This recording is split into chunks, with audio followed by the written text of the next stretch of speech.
Seja muito bem-vindo, Bruno. Uma satisfação muito grande tê-lo aqui entre nós.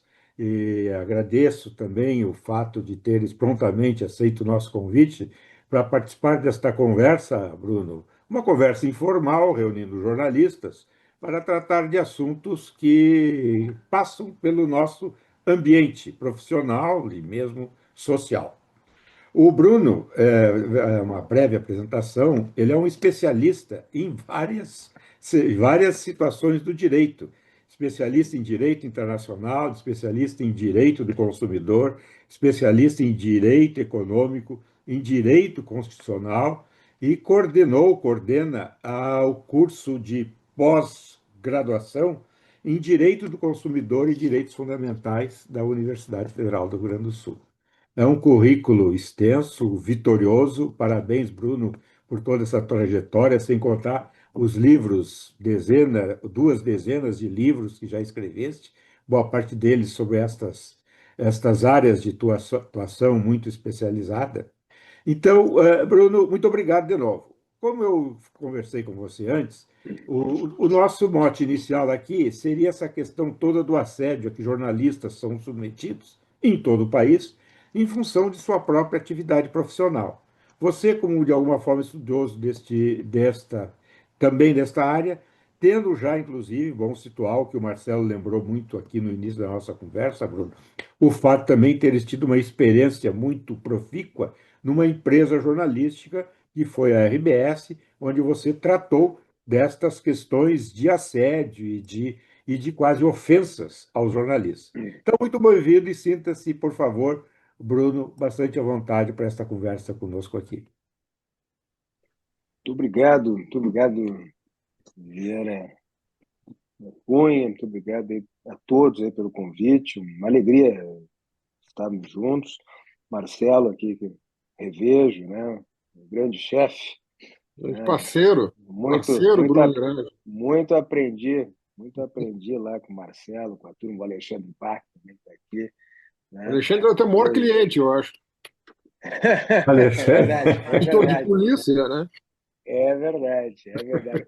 Também vejo aqui o Ricardo Bueno, também, um querido amigo de tantos anos, e a todos aí, então, todos cumprimentados. Esse tema é um tema atualíssimo, né, por óbvio, preciso dizer isso, e vem, digamos, né, de uma longa experiência, né, dos jornalistas, do jornalismo, da forma, né, como a gente, no Brasil, enfrenta e interpreta, né, essas liberdades todas, né, que estão na gênese da atividade jornalística, né, a liberdade de expressão, a liberdade de crítica e a liberdade de informação, né, que, digamos assim, em primeiro lugar, né, embora tenha uma raiz comum, né, não são precisamente a mesma coisa do ponto de vista jurídico, como eu sempre digo, né, liberdade de expressão é um sentido mais amplo, liberdade de crítica, liberdade de crítica e pensamento, quer dizer, de poder se posicionar sobre os fatos da vida, sobre a realidade da vida. E a liberdade de informação é essa um pouquinho mais objetiva, né? embora a verdade objetiva, né, talvez possa também se considerar como não, alguns vão considerar como não existente, mas ainda assim existem versões da verdade, mas independente dessa discussão mais filosófica, o fato é que a liberdade de informação tem assim elementos mais objetivos e uma objetividade fática, né, até probatória, do ponto de vista jurídico maior. E o fato é que a gente acaba vivendo, né, eu acho que ao longo das últimas décadas, várias ondas, né? Eu me lembro ainda, vendo aqui o Marcelo, o Alexandre, me lembro que a gente se debatia muito lá no início da minha atividade, eles já estavam na estrada há mais tempo, né, com a questão da lei de imprensa, né, que era uma lei não muito benquista, né, porque era uma lei do período ditatorial, né, uma lei de 67, uma lei que responsabilizava o jornalista e a empresa jornalística de uma forma que se entendia naquele momento, veja só, gravosa, né? Porque sem salários mínimos, a condenação máxima do jornalista pessoa física, 200 salários mínimos da empresa jornalística, né, naquelas situações que se enquadravam como crimes contra a honra por intermédio da atividade jornalística, calúnia, injúria e difamação. E vejam só, né, depois a lei de imprensa foi considerada inconstitucional, né, a DPF 130, não se fala mais em lei de imprensa, e se vamos indo e vindo, daqui um pouco a própria lei de imprensa tinha lá alguns critérios que, se fossem bem aplicados, inclusive, talvez moderassem os exageros que nós temos hoje em matéria de certos entendimentos, né, sobre a atividade jornalística. Porque depois disso, né, o fato é que, com a não recepção da lei de imprensa, portanto considerada não adequada, não conforme à Constituição de 88, o fato é que nós ficamos sem um critério uniforme, e esse critério acabou sendo discricionário, né, do ponto de vista judicial. Por outro lado, né, essas distinções de liberdade de expressão, de crítica e de informação, né, quando elas vão, digamos assim, se colocar frente a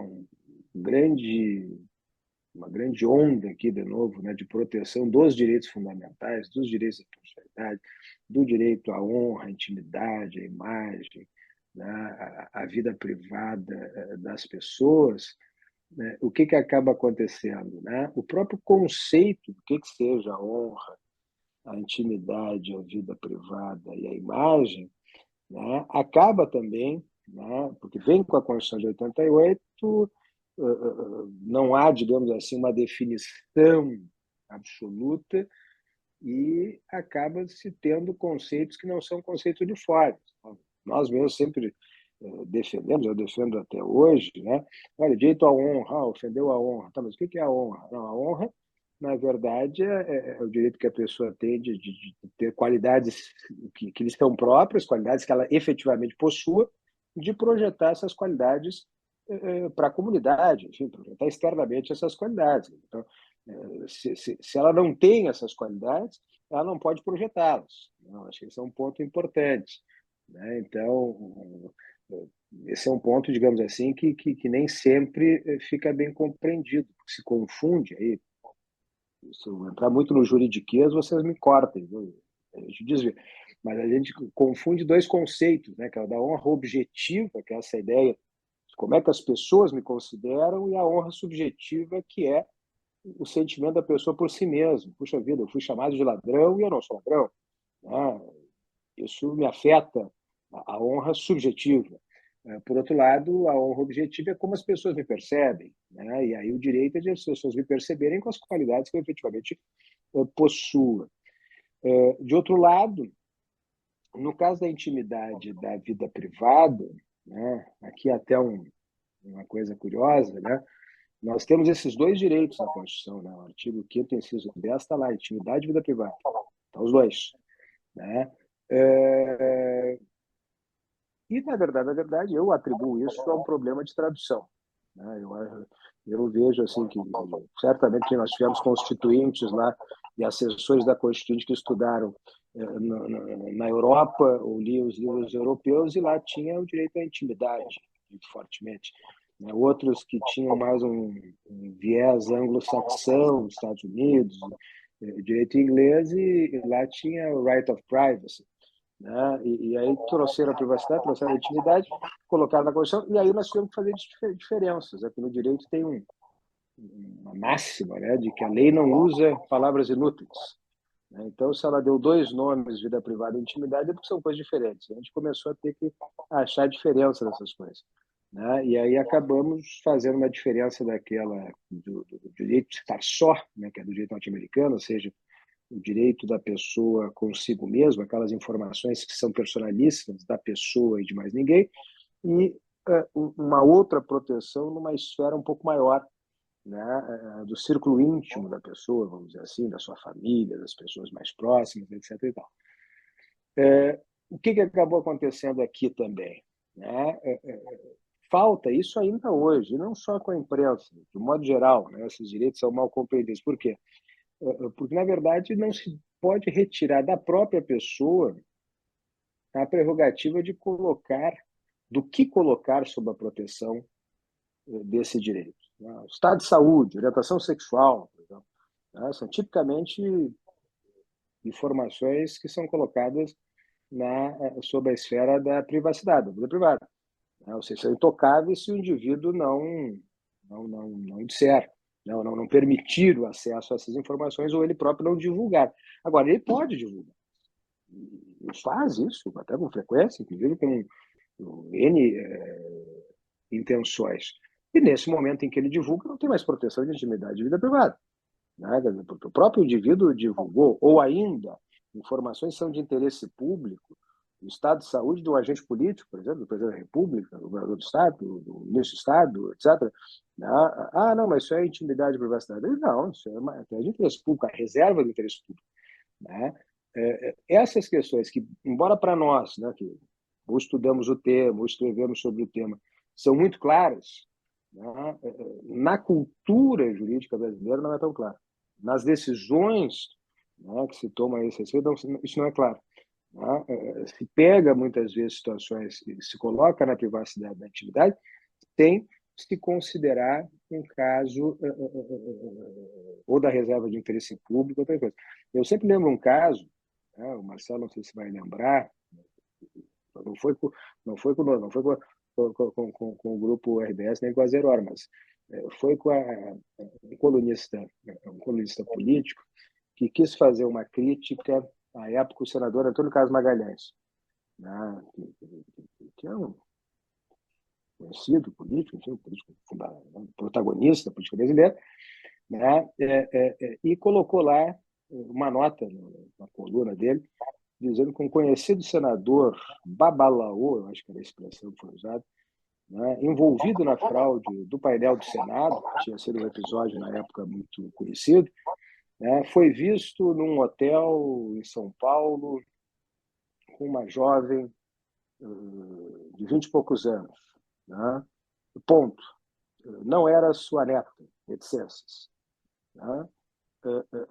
Querendo, evidentemente, deixar subentendido que o senador passou o final de semana com uma conhecida jovem, etc.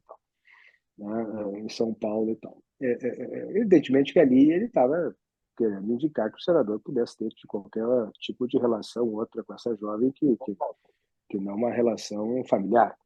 Né? O senador era casado, etc. Estava trocou ação contra o jornalista esse. E ganhou ação. Eu falei, é minha privacidade aqui. Final de semana, estou em São Paulo, estou casado, se estou cometendo algum deslize ou não, isso não tem nada a ver com ninguém, então está muito bem. Né? E ganhou ação. Ganhou ação. Meses depois, essa mesma jovem, né, vira capa da revista Veja. Né, e cuja manchete, eu não vou lembrar assim precisamente, mas era qualquer coisa do tipo, ele me grampeou. Né? Por quê? Porque ela tinha terminado um relacionamento com ele, né, que tinha, ele não conformou, etc., segundo a versão dela, obviamente, e teria indicado lá os órgãos de segurança pública na Bahia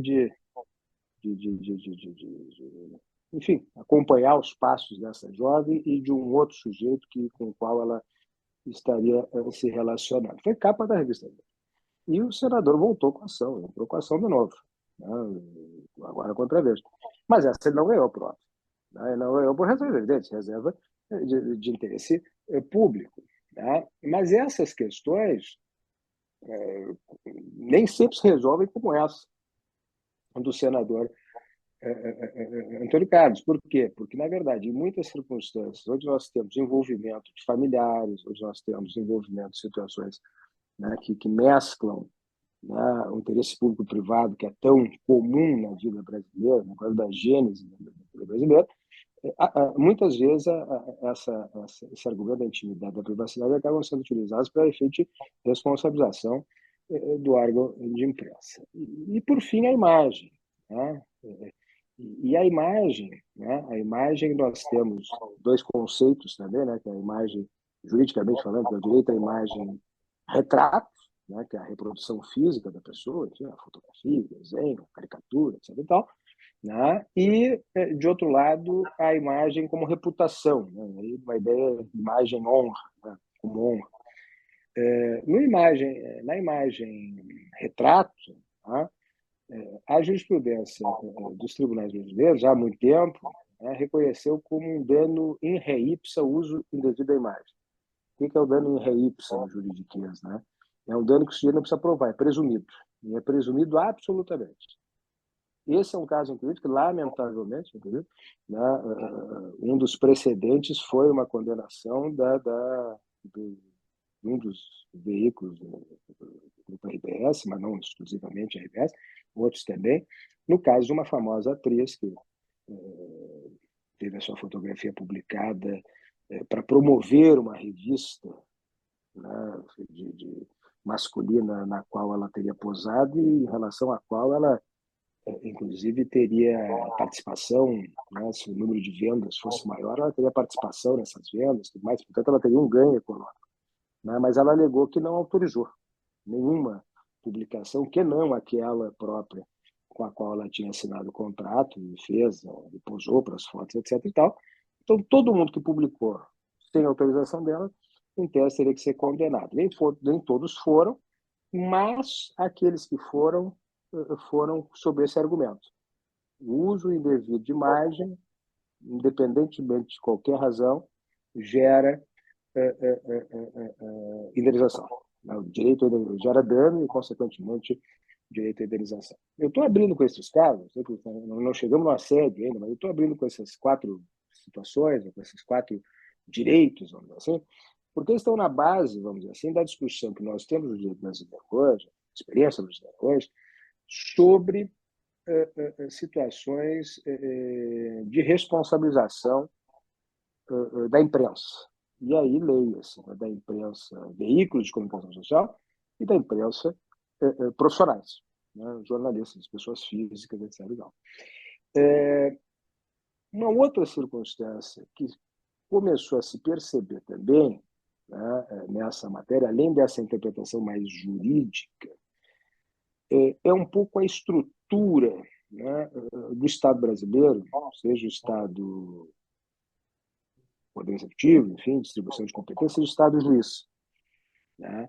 E nós começamos a ter no Brasil, em algumas situações, muitas não, algumas situações, acho que o Marcelo acompanhou isso muito fortemente nas entidades de classe, na própria NJ e outros, né, de ser trazido para o Brasil uma prática que a gente já via em outros lugares, notadamente nos Estados Unidos, inclusive, que teoricamente é um estado onde a liberdade de expressão é muito cara e sofre pouquíssimas restrições, mas por isso mesmo lá, né, nós vamos ter o desenvolvimento ao longo de todo o século XX, o próprio direito à privacidade nasce um pouco de um debate desse, que é a ideia que eles chamam de judicial blackmail, né? Chantagem judicial. O que é a chantagem judicial?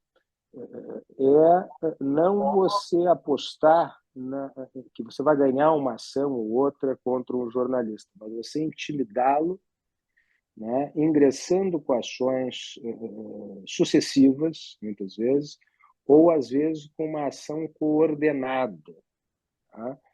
O que em países grandes, né, países de grande extensão territorial, com uma estrutura judicial também muito grande, né, acaba sendo favorecido esse tipo de prática. Né? Ou seja, eu permito articular, né, diversas ações judiciais em diversos pontos do país contra uma mesma pessoa, né, fazendo com que ela, com isso, tenha que se defender. Ela não conta tanto com a condenação ainda, mas ela precisa se defender. E para se defender vai custar dinheiro, vai ter que contratar advogado, vai ter que comparecer em audiência, vai ter que, ou se não comparecer nos lugares onde as ações são propostas, né, ao menos, né, por carta precatória no lugar onde ela resida, né, no seu domicílio, pelo menos, né, mas ainda assim uma incomodação tremenda. Né? Nós tivemos um caso recente do Brasil, né, para dizer nós temos alguns, mas um que foi muito emblemático de e aí me falta, até se me corrija se eu estiver errado, eu até não tenho precisamente se a pessoa, nesse caso, era jornalista em sentido estrito ou só um colunista eventual do jornal Folha de São Paulo. Né? Mas ele publicou lá uma coluna qualquer, né? E no meio da coluna fez alguma referência, né, crítica a um determinado político e a uma determinada organização religiosa que ele indicava que apoiava esse político. Né? E aí, a certa altura, dizia, não, tem que ser enforcado o político e a organização religiosa, os pastores, os bispos, enfim, dessa organização religiosa também. Até a expressão era uma expressão mais crua, até mais dura. Mas era uma expressão, era quase, como a gente diz no direito, era quase um obter dictum. Assim, não era do corpo do artigo, não era o argumento principal do artigo, mas apareceu lá no artigo duas frases desse tipo. E essa organização religiosa, então, é uma organização poderosa, por exemplo, potente, o que acabou fazendo? Todos os pastores da organização religiosa foram convocados, Brasil afora, para entrar com ações contra o sujeito. Né? Entraram no Brasil todo, todos os estados do Brasil, é uma organização de capilaridade, entraram com ações de indenização, né, sentindo-se pessoalmente atingidos. Né? Cara, evidentemente, isso para o sujeito virou um inferno. Era um cara sem impostos, um grande patrimônio, etc. E tal.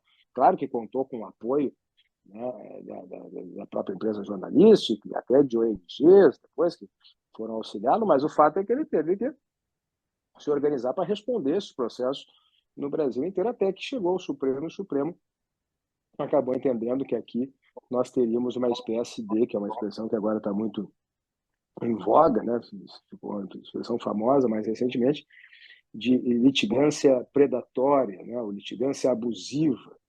Né, ou seja, o pessoal estava entrando com a ação para intimidar o sujeito, assédio, no sentido estrito, assédio judicial, né, no sentido estrito da palavra. E conseguiu, mas isso depois de alguns anos digamos assim, ter que organizar toda a sua defesa e sob o temor, afinal de contas, de ser condenado, né, ou de não conseguir administrar essas coisas todas. Nós temos vários exemplos disso, né, em menor escala. Né? Eu me lembro de uma, até nossa, aqui, Marcelo, Alexandre, até o Alexandre, acho que era mais da área do Alexandre lá, que era um caso nós tivemos aqui no Rio Grande um chargista, né, que fazia uma charge, um dos jornais do grupo, a RBS, e fez uma charge que também era uma charge assim, muito suave, até, nada, assim, não se percebe uma grande agressividade, pelo menos não nos padrões de hoje, era quase uma piada. Né, que era sobre uma figura que ele chamou de brigadiana tarada. Né, a brigadiana tarada. Né, e que passava... A charge era mais ou menos ela passando na frente do cinema Carlos Gomes, aqui na Cidade José Inácio, e tinha um cartaz, e aí tinha um cartaz brigadiana tarada. Era uma coisa assim. Né?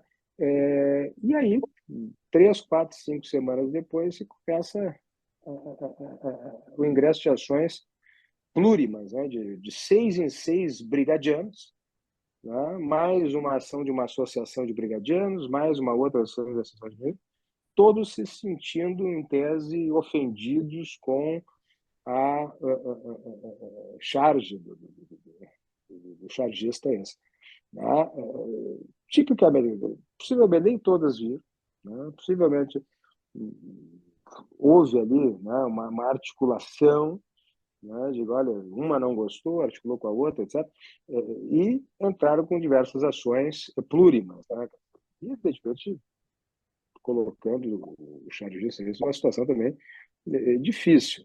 Né? É um caso menor, né? Mas também mostra uma certa articulação e por que isso é importante, né? Desde um grande caso, né? O sistema Brasil inteiro, uma grande organização religiosa, até um pequeno caso, porque mostra que o nosso sistema jurídico brasileiro acaba permitindo isso. Né? Hoje é muito mais gravoso para o sujeito ser réu de um processo do que o resultado final mesmo do processo. Né? Porque ser réu do processo, né, especialmente, né, no exercício da atividade profissional, né, no caso do jornalista, significa você estar submetido a uma tensão tal, durante um larguíssimo tempo, em que a condenação, às vezes, chega a ser, embora injusta, né, mas o menor dos males. Né? Daqui a um pouco o sujeito até dizer, tomara que você seja condenado logo, termina esse processo, né? Eu me livro disso logo, a condenação não seja uma condenação expressiva, enfim, enfim, ou a empresa em que eu atuo auxilie, né? Ou haja algum tipo de acordo, etc. Mas a existência do processo acaba sendo hoje, né, muito mais gravoso do que o próprio resultado final dele. E isso a gente, né, isso Aproveitando, então, coordenado. Pois não, pois não, pois não.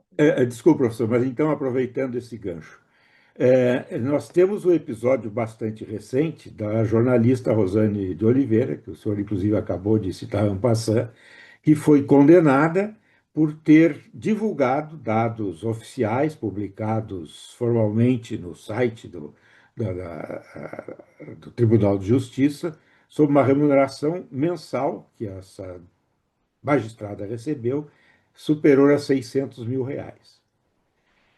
A Rosane foi condenada num valor praticamente equivalente a este, algo em torno de R$ 600 mil. Além da própria condenação, no nosso entender, ser completamente inoportuna e indevida, visto que a Rosane publicou dados oficiais e não os manipulou, o próprio valor da indenização não é uma forma de, mais do que assédio, de constrangimento, uma tentativa até de fazer com que a jornalista se sinta isso, constrangida e não tem, para não fazer mais publicações, informações desse tipo? Como é que o senhor viu esse caso?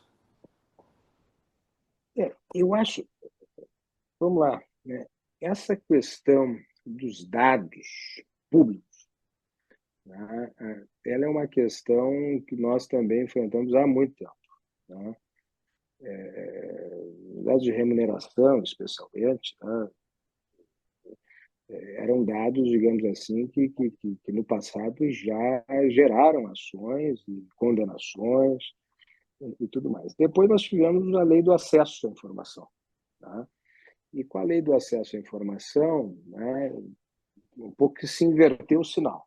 Né? Se disse, não, olha, são informações públicas, inclusive remuneração, né? Eles têm toda uma ideia dessa lei de acesso à informação, inclusive com transparência ativa, né? Olha, tem que estar no site, né? Você ir perguntar e tal, e o jornalista ir pesquisar, isso tem que estar no site, isso tem que estar divulgado, tem que ter uma certa periodicidade, etc. e tal. Né? Isso até se expandiu, não ficou nem só nos agentes públicos, né? Isso teve toda uma discussão, por exemplo, com a remuneração de dirigentes de empresas listadas em bolsa de valores, né? É uma discussão judicial interminável, né? Porque diz, ah, não, as empresas não dá, porque aí vale o sigilo, etc. E tal. Mas há uma determinação da Comissão de Valores Imobiliários que diz que tem que divulgar, porque, afinal de contas, são empresas que estão aí, bem ou mal, captando poupança popular com venda de ações em bolsa. Né? Então, nós invertemos o sinal. O que acabou acontecendo mais à frente? Entendeu? Surge a Lei Geral de Proteção de Dados, né? Com sinais trocados. Né? Então, assim, a Lei de Acesso à Informação e a Lei Geral de Proteção de Dados. Não, mas esses dados pessoais, etc., né, há uma série de restrições, muitos órgãos públicos acabaram estabelecendo restrições a partir, né, dessa Lei Geral de Proteção de Dados, que, aí no meu modesto entendimento, Não é correto, né? A Lei Geral de Proteção de Dados é dados pessoais, né? São dados pessoais. E no caso da Lei de Acesso à Informação, são dados de interesse público, ela mesmo diz quais são, enfim, despesa pública, remuneração é despesa pública e por aí afora. Bem, mas dito isso, né, eu acho que nós temos esse problema da cultura. Né? A informação em si, né, ela não é, digamos assim, ela é, digamos assim, submetida a um critério de objetividade. Existe informação, ela pode ser prestada se não tiver nenhum tipo de reserva, nenhum tipo de indicação. Por outro lado, né, a interpretação que se dá essa informação, e é um pouco esse o argumento que eu li só a sentença, eu não li o processo, né? Que o juiz diz, não, mas não era mensal, isso aí era uma remuneração eventual, etc, etc, etc. Enfim, não sei dizer, mas estou só situando, porque o valor em si, não há dúvida, né, que é um fator importante, né, digamos assim, de incentivo ou desincentivo, né, à atuação dos profissionais em geral. Quando você condena alto qualquer atividade, qualquer profissional, qualquer situação, evidentemente você está criando um incentivo, né, num sentido ou no outro. Né? E o problema dos valores das condenações, nós vamos lá para trás. Né? É esse problema que a gente tem desde que a gente tirou a lei de É, imprensa. Por quê? Porque criou uma espécie de mas, discricionariedade mas, judicial. professor, é Ivanir José Oi, Bortotti, que Vani. fala. Pois Boa não, noite. pois não. Desculpe, Boa noite. eu Não, só não. queria, no que o senhor está falando, talvez fazer um foco melhor, no sentido de que a pessoa que tem uma função pública, né, um servidor público, né, do executivo, legislativo, judiciário, ele é uma pessoa que tem uma função pública, né? Esses salários deles são publicados, né? Eles são públicos, né? Então, o sujeito que tem uma função pública, ele tem direito a essa privacidade, não revelar o salário dele, ou no caso, como o senhor diz, da intimidade, onde é que se aplica aí a privacidade dele e a intimidade para uma pessoa que tem uma função pública, recebe um dinheiro público para o trabalho que ele faz? O meu entendimento, e ainda hoje é o entendimento prevalente, é de que não. A remuneração de um agente público é um dado público. Tá? Que, portanto, prevalece a lei de acesso à informação. Eu fiz essa contextualização só para, digamos assim, indicar o estágio atual do debate no direito brasileiro. Mas a minha posição é de que despesa pública é dado público. Tanto que, né, se a gente for pensar, qualquer R$ 1 que seja dado, seja para remuneração de pessoal, seja para, enfim, uma Uma, empresa que uma receba um viagem, né? incentivo, uma viagem, ou uma empresa que receba um incentivo qualquer, de qualquer É. natureza, precisa ser um super incentivo, de qualquer natureza. Ela fez a calçada na frente da empresa para fomentar a empresa. Uhum. Né? Se quem fez a calçada foi o município, isso é recurso público, o princípio é o da publicidade. Agora, de 18 para cá, com a Lei Geral de Proteção de Dados, acabou, digamos assim, aquele sinal que nos dava de transparência ativa, de publicidade da lei de acesso à informação, acabou, digamos assim, sendo de alguma maneira hoje objeto de alguma divergência, né, que nós não Sim, tínhamos antes. E pois agora é, passou mas a a ter. proteção Mas de eu concordo dados, consigo. Eu a, concordo prote, consigo, não tem dúvida. a proteção de dados seria em tese, eu não conheço detalhes da lei, mas para questões estratégicas de segurança do país, ou não, ou é, Não. São duas coisas. Eu entendi. Não, são duas é, coisas diferentes. Uma coisa ah, são as restrições que na lei de acesso à informação se podem impor a certas informações públicas, que é aquela coisa do decreto do presidente da República que estabelece sigilo de dados dos cartões de crédito, né? Todos os pois presidentes vão lá. é, Aquilo ali, na verdade, é um decreto do presidente da República que estabelece restrições de certas informações públicas. que significa isso? Ninguém contesta que essa informação é pública e que tem que ter acesso a ela. Por questões de segurança nacional, estratégicas, etc., se estabelece um período de sigilo, que é um pouco o modelo no mundo inteiro. Né? Então, que pode ser de 5, de 10, de 50 e de 100 anos, né? Conforme o grau, vamos dizer assim. E vamos e venhamos, né? Especialmente os presidentes, para não pessoalizar no presidente atual, os presidentes anteriores também, acabam usando isso com uma interpretação bastante larga, né? Estabelecendo sigilos de 100 anos para coisas que essa questão de despesa de cartão de crédito, por exemplo, não tem nenhuma justificativa que fosse 100 anos. Mas, enfim, mas isso é uma coisa. Isso, digamos assim, isso tudo é lei de acesso à informação. Outra coisa é essa outra lei de 18, que é a Lei Geral de Proteção de Dados Pessoais, que é uma lei, digamos, que protege dados relativos. O que são dados pessoais? São informações relativas à pessoa natural. Tá? E que ela, em princípio, pessoa natural, tem o direito de controlar o uso dessas informações.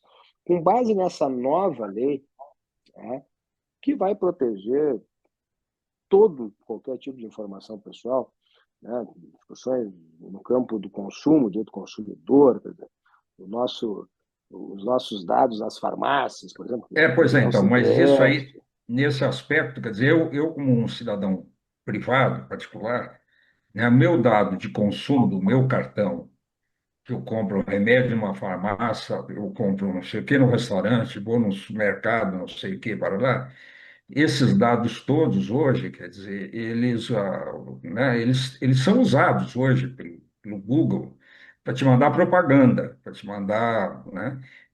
É esse tipo de proteção que nós estamos falando, e no caso de um presidente da República, que ele sempre pede comida no mesmo restaurante, que ele não sei o quê, barará, o remédio, não sei o quê, precisamos proteger, porque ele não pode ficar exposto, Não? não? É preciso todas essa lei nova de 18, ela protege os dados das pessoas em geral, tá? E com essa nova lei, o que acabou acontecendo? Se vai, de alguma maneira, algum determinado entendimento, buscar uma restrição ao acesso a informações públicas. Mas, como eu disse, isto é uma nova interpretação que não é prevalente, mas ela está aí. Né? Há pessoas que a defendem e estabeleceu uma divergência, né, em relação à natureza da informação, ou seja, em que medida ela se aplica às pessoas, aos agentes públicos. Porque aqui também, acabei não falando para não ser muito assim, professoral, vamos dizer assim, né? Mas há uma distinção que vocês conhecem, que todo mundo conhece, né? Daquilo que esses limites todos, a privacidade, a intimidade, a honra e a imagem das pessoas, digamos assim, eu não gosto de usar essa expressão, mas sobre as pessoas comuns, né? Pessoas não célebres, e as pessoas célebres, né? Ou as pessoas, digamos assim, públicas. Né? Eu, particularmente, faço uma distinção de pessoa pública e pessoa célebre. Né? Pessoa pública é agente público. Né? Pessoa pública é o sujeito que tem algum tipo de relevância pública. Né? Não precisa ser tecnicamente um agente público, mas alguém que tem relevância pública e atrai para si o interesse público. Né? Por exemplo, por que eu faço essa distinção? Né? Um presidente de partido político, por exemplo, não é um agente público em sentido estrito, mas ele é uma pessoa pública, né? E tem relações de interesse público, portanto, né, o espaço de proteção da honra, intimidade, vida privada e imagem desse sujeito, né, é diferente da pessoa não pública. Né? E nós temos a pessoa célebre, que talvez não tenha um interesse público, no sentido de interesse da comunidade, né?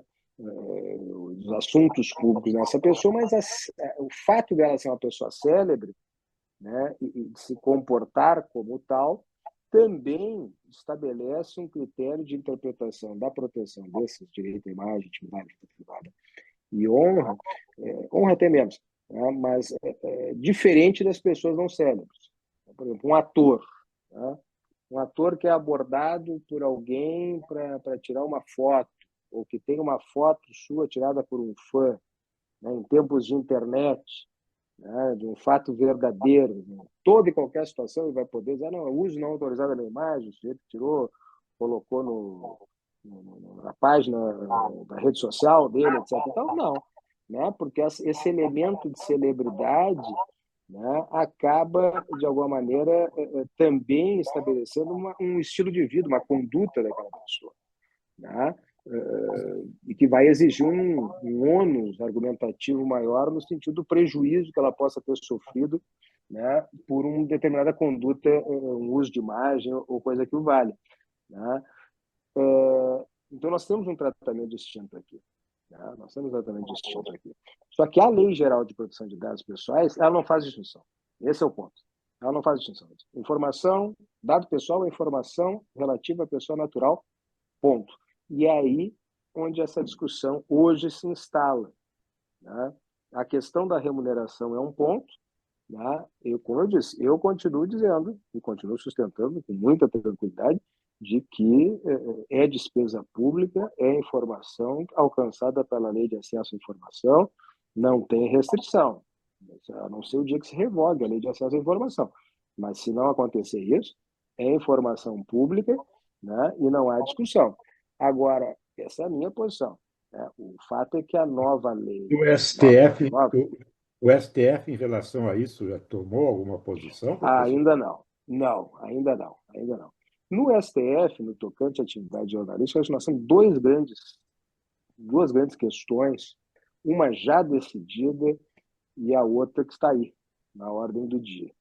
Né? A já decidida até é uma decisão que há muito se esperava, né? E favorável à liberdade de imprensa, à liberdade de expressão, por incrível que pareça, que é a questão da responsabilidade da empresa jornalística e do jornalista por violações de direitos, ofensas, etc., que tenham sido cometidas por terceiras pessoas, notadamente a hipótese das entrevistas. Né? Um terceiro entrevistado que atribui, né, determinados fatos, informações, etc., à vítima, vamos dizer assim, né? E a vítima geralmente dirigia sua pretensão contra o veículo de comunicação que divulgava a entrevista. Então, na verdade, o entrevistado que dizia que ofendia, que violava o direito do sujeito, e o sujeito entrava contra o veículo de comunicação ou, às vezes, contra o próprio profissional, né, que fazia, o que conduzia a entrevista. E o STF, nesse ponto, disse não. Não. Se é o entrevistado quem da causa a ofensa, quem comete a ofensa, ele responde, o veículo não responde. Né? Essa foi uma decisão muito importante e que vem de muito tempo. Né? Essa é uma discussão histórica. Né? Claro, tá? Não vamos estar protegidos aqui, né, totalmente de situações que aí não necessariamente envolvam atividade jornalística em sentido estrito, né, mas muitas vezes quem atua nos veículos de comunicação não necessariamente exerce atividade jornalística, tem liberdade de expressão, pensamento, né, situações de maliciosa em que alguém, querendo dizer, coloca na boca do outro, vamos dizer assim. Doutor, posso fazer uma pergunta? Duas? Mas, Eugênio, desculpe, o professor está falando de duas situações, uma Posso já continuar? e outra. Sim, não, essa é a primeira. Essa é a primeira. Então, a segunda é que ainda está em julgamento, mas que vai ter uma repercussão enorme, né, que é a constitucionalidade ou não do artigo 19 do Marco Civil da Internet, da responsabilidade dos provedores de aplicação por conteúdo gerado por terceiros. Tá? E por que eu digo isso? Esse é um caso que eu casualmente acompanhei desde o início, desde antes da lei. Né? Porque essa lei é de 2014, esse Marco Civil da Internet, esse artigo 19 de 2014. Lá em 2012, 2013, mais antes, até 2009, né? Porque já tinha essa discussão, eu, particularmente, sempre sustentava o seguinte: olha, dá para tratar na internet todo mundo da mesma forma. Né? Provedor de aplicação. Eu tenho provedor da loja, você tem o provedor, na época, né, do correio eletrônico, você tem provedor de rede social, né? E você tem o provedor dos jornais. Né? Quer dizer, hoje, a maioria de nós lê a maioria dos jornais na internet, nos sites dos jornais, e cada um se considera, né, pelo conceito da lei, provedor de aplicação. tanto quanto. Né? O conceito de provedor de aplicação é imenso, é enorme, cabe tudo ali, né? O conjunto de funcionalidades acessíveis pela internet, é qualquer coisa. Tá? E aí, quando vem o artigo 19, nós dizíamos, olha, tio, nós, quando eu digo muitos, né? Vocês estão colocando tudo numa coisa só, não faz sentido isso. Nem toda a internet é liberdade de expressão, pelo contrário. A internet é muito liberdade negocial, liberdade econômica, modelo de negócio. Tá? Mas tudo bem, mas também é liberdade de expressão. Então não dá para ter uma regra só. A opção brasileira foi por uma regra só, né? Se adotou lá o modelo que nós tínhamos da Diretiva Europeia de Comércio Eletrônico do ano 2000, com um agravante. Então, se diz só, não responde o provedor a não ser quando notificado previamente com a URL específica, né, tem que ter o endereço específico, não retira o conteúdo, deixa de retirar o conteúdo. Né? Nós acrescentamos nisso o judicial, né? Tinha que ser uma notificação judicial. E matamos a ideia. O provedor não responde nunca. Né? Porque até você entrar em juízo, etc. e tal, né? A notícia ficou velha, se for notícia, a informação já se disseminou, ele pode tirar a página, está tudo certo. E se houver algum tipo de malícia naquela ofensa, o sujeito vai lá e troca o endereço, né? Dia sim, outro também. Então, quer dizer, e dificulta a citação, então, quer dizer, não funciona o artigo 19. Só que aí é aquela história, né? Vamos jogar a água da bacia, vamos jogar a criança junto, né? Aí agora volta, bom, é inconstitucional. Eu também não acho que seja inconstitucional o artigo 19. Acho que é um mau artigo. Artigo mal escrito, é uma má opção, já dizia na época, só que se acelerou muito a aprovação desse artigo, que ia ter uma conferência mundial aqui sobre internet, se queria promulgar no Natal da conferência, e a discussão passou. Só que o que agora está se falando? Porque não vai ser inconstitucional. E aí, quando é inconstitucional, o que vai acontecer na prática? Como eu não posso ir contra o provedor de aplicação, porque é difícil, eu vou contra os terceiros todos. Né? Aí eu vou contra se é jornalista, eu vou contra o jornalista. Se é um comentário, às vezes, uma notícia, tem um comentário lá embaixo, né? Tem a notícia, tem um comentário. Eu vou contra o comentarista, né? Eu vou contra todo mundo, menos contra o provedor de aplicação. Né? O que o STF está fazendo agora? É inconstitucional, já fez maioria pela inconstitucionalidade da norma. Só que ao fazer maioria pela inconstitucionalidade da norma, ele agora vai dizer, o que a gente chama de interpretação conforme a Constituição. Esse artigo, como está, é inconstitucional. Aí ele vai agora dizer o que é constitucional, afinal, que é até muito criticado isso.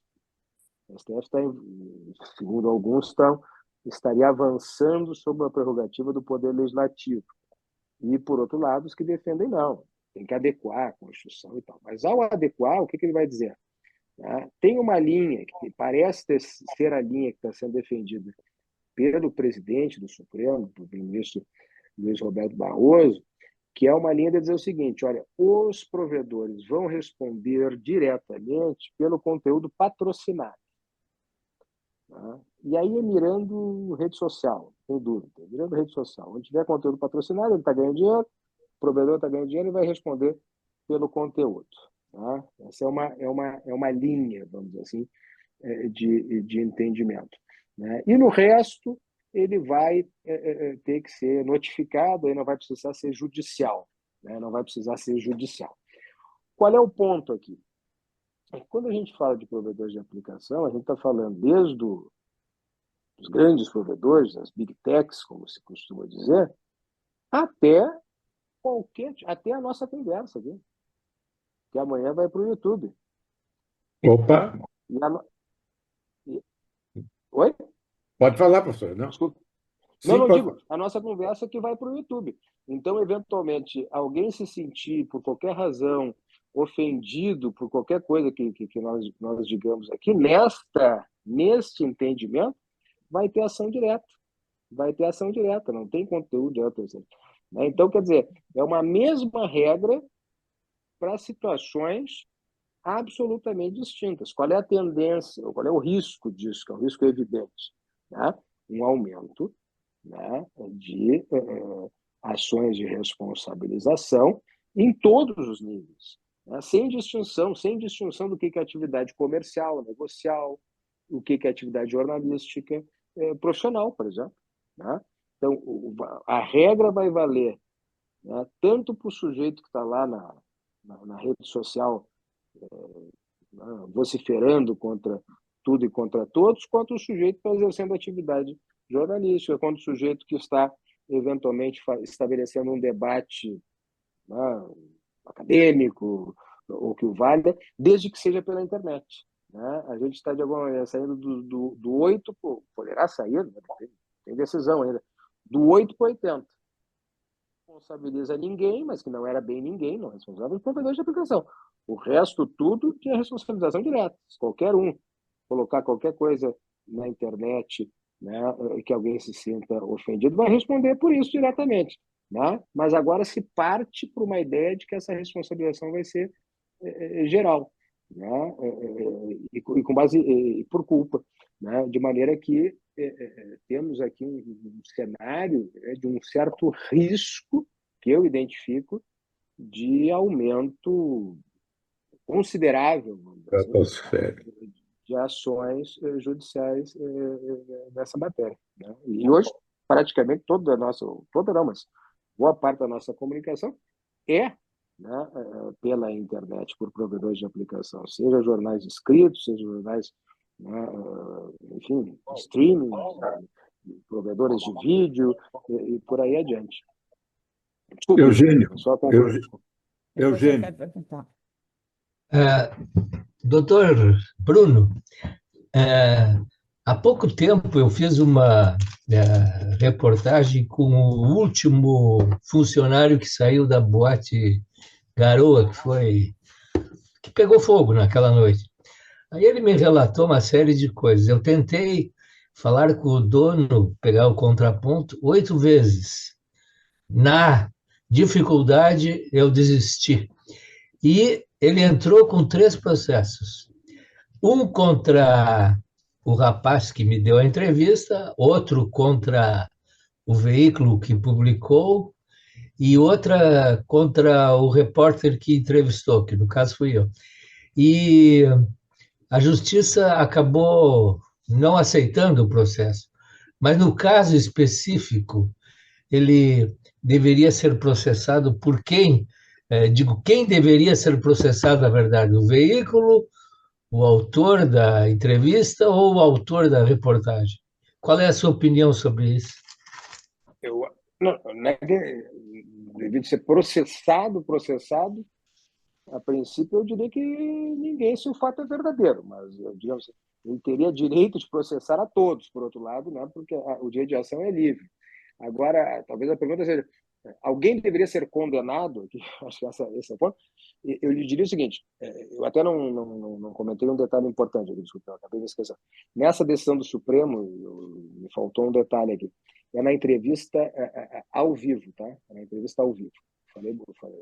Omiti um detalhe importante, fundamental. Tá? Mas no seu caso específico, isso eu já sustento desde sempre, e é uma interpretação que foi consagrada pela jurisprudência, pelo STJ, pela Justiça. Tá? Há um dever do jornalista, que é um dever típico de diligência, que é o da obtenção do contraponto.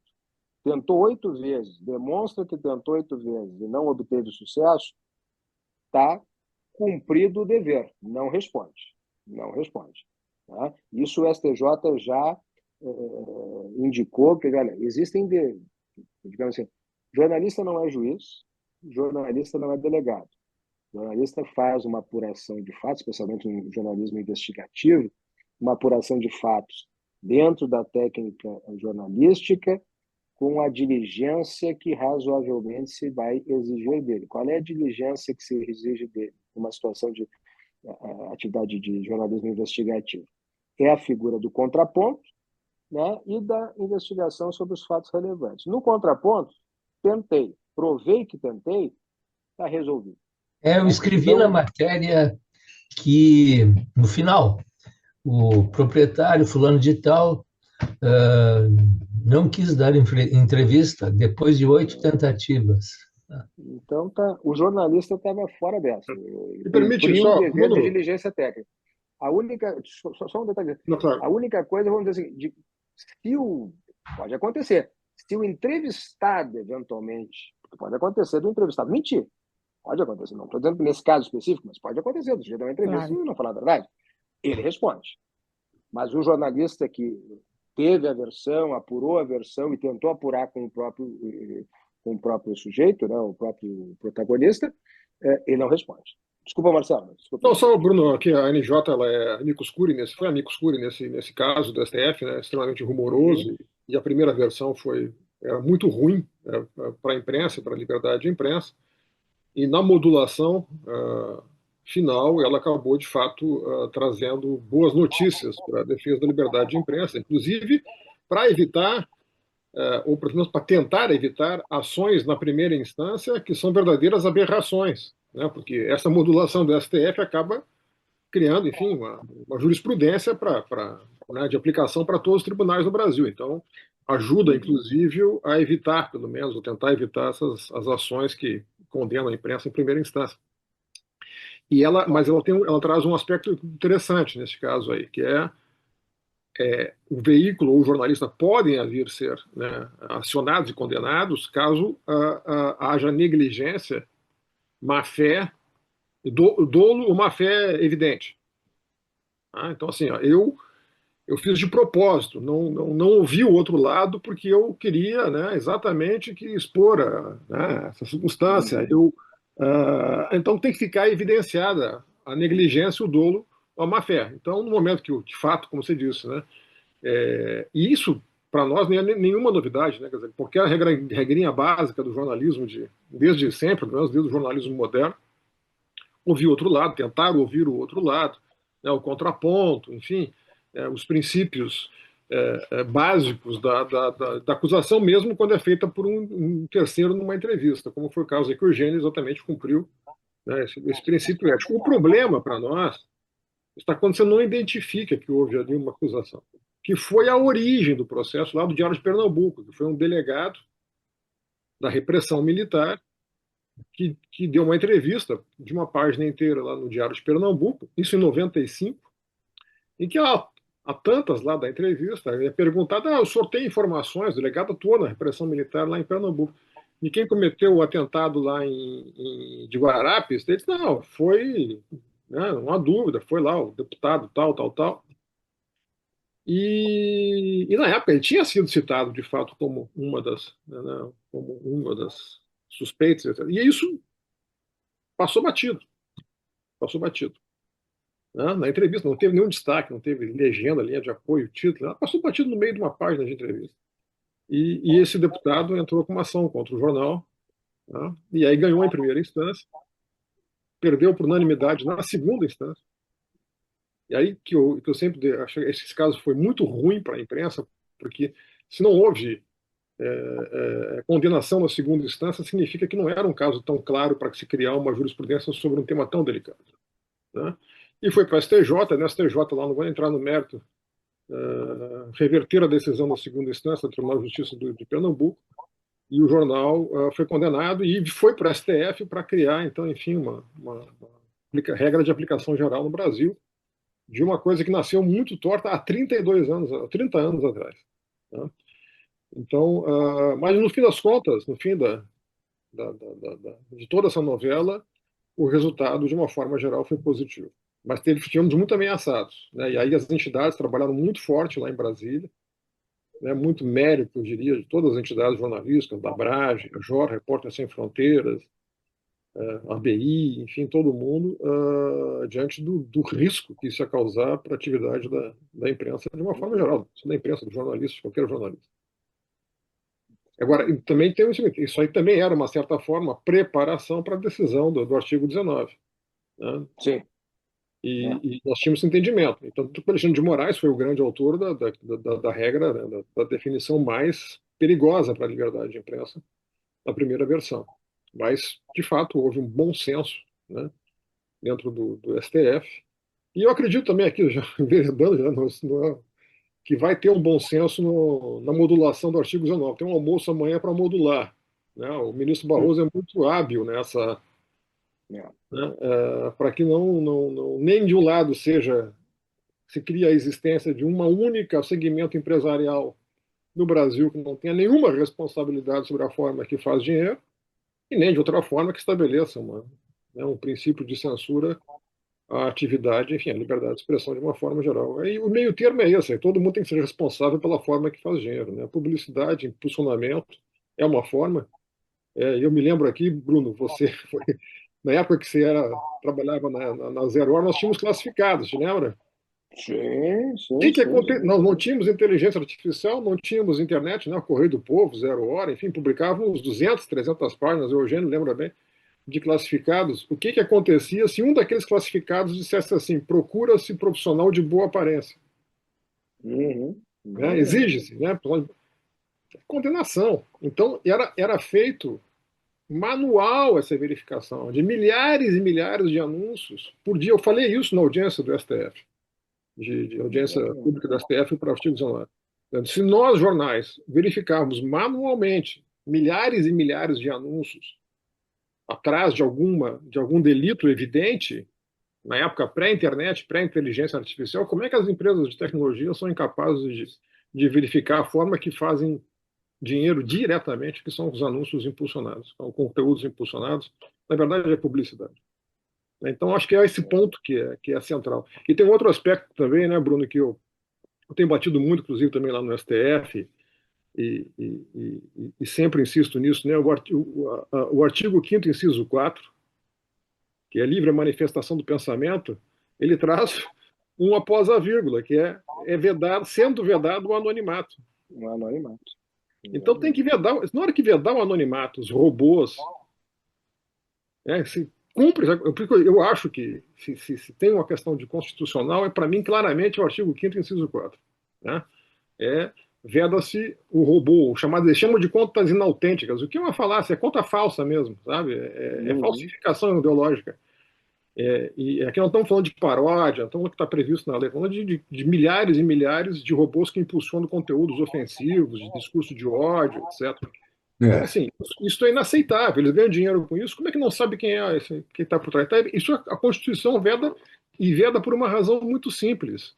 Todo mundo é livre para se manifestar, mas pode vir a ser responsabilizado por um abuso. Por isso que é vedado o anonimato. E nas Big Techs não tem essa vedação. É perfeito, facílimo que tenha uma conta falsa.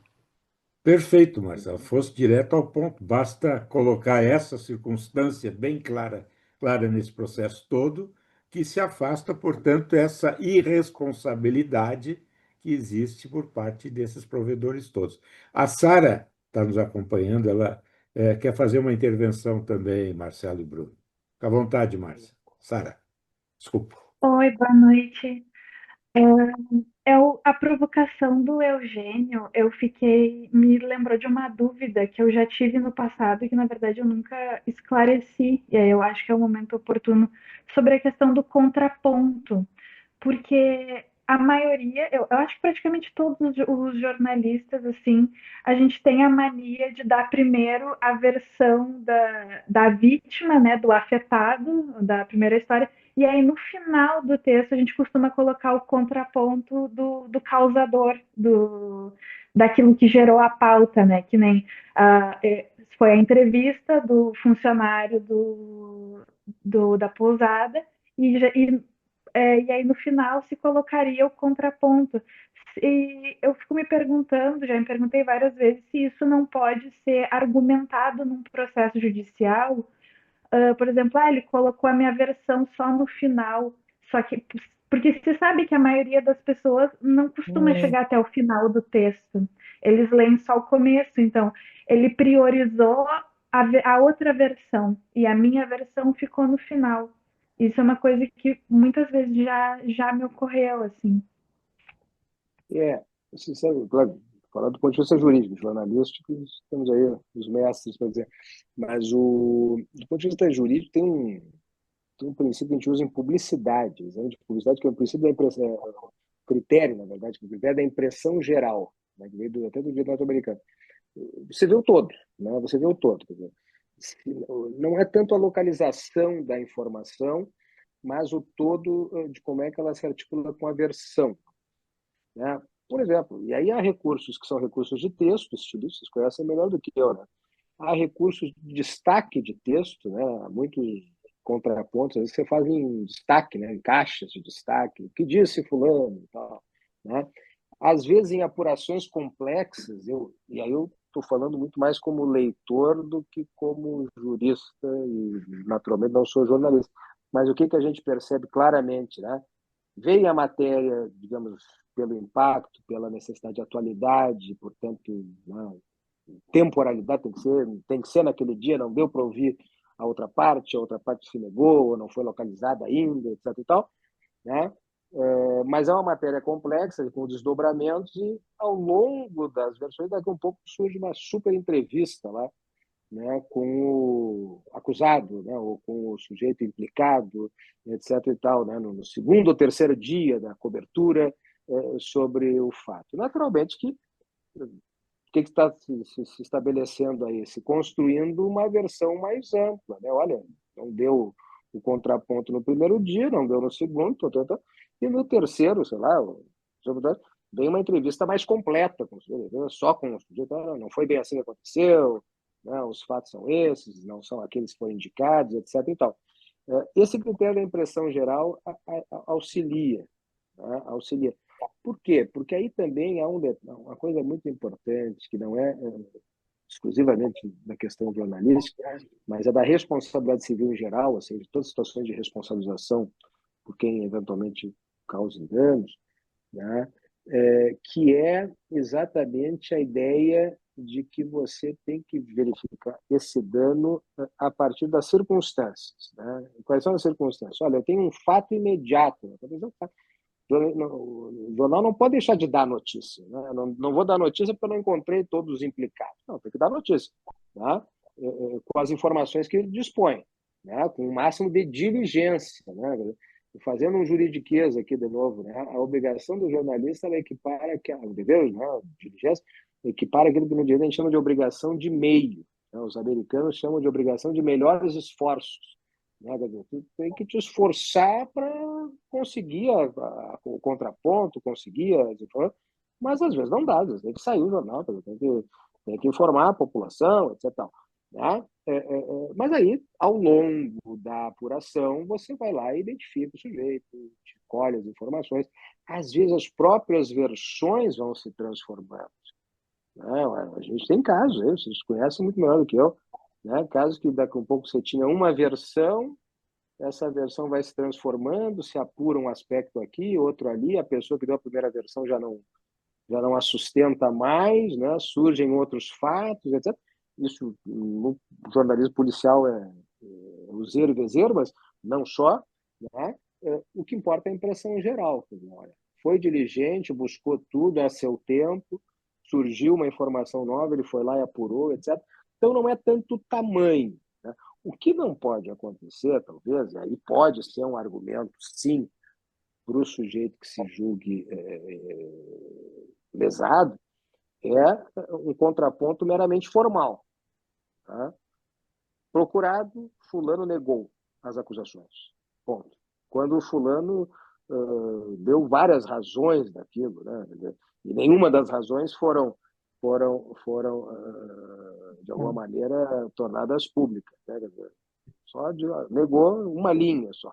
Aí não é um problema do tamanho, aí é o problema de uma violação do dever de diligência. Poxa, você foi lá, procurou o sujeito deu várias razões, e você desconsiderou todas elas e só disse que ele negou, né?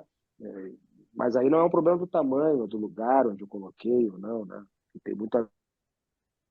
Congelou o professor? Congelou. Congelou para todo mundo? Marcelo, tu queria fazer uma intervenção em Eu relação queria ao. fazer uma pergunta ao Bruno ali ainda sobre a relação das Big Techs com o direito ao consumidor, o direito de defesa, a lei de defesa do consumidor. Mas assim, é mais uma pergunta, uma questão que me intriga, né? Se tem, mas temos que esperar ele voltar, acho que ele caiu. É interessante, né? Na verdade, ele está ali, só está. Ó, câmera, a câmera ficou, ó, ele caiu de fato, Agora desligou a volta. ele caiu de fato.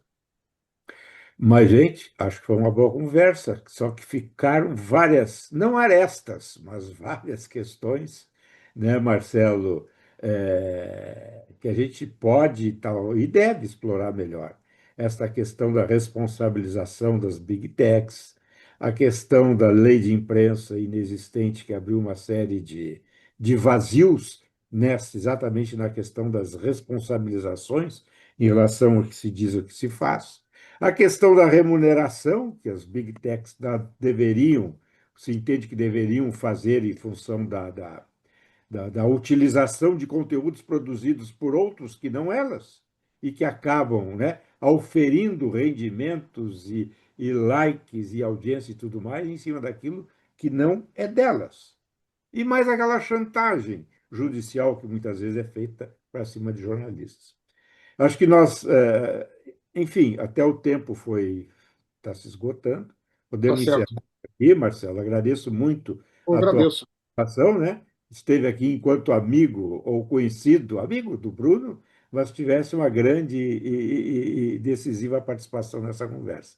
Obrigado, Elaine, Eugênio, Abraço para Ivanir. vocês aí, boa noite. Até Um mais. abraço a Tchau, tchau. todos. Nós voltaremos em outros momentos. Bom,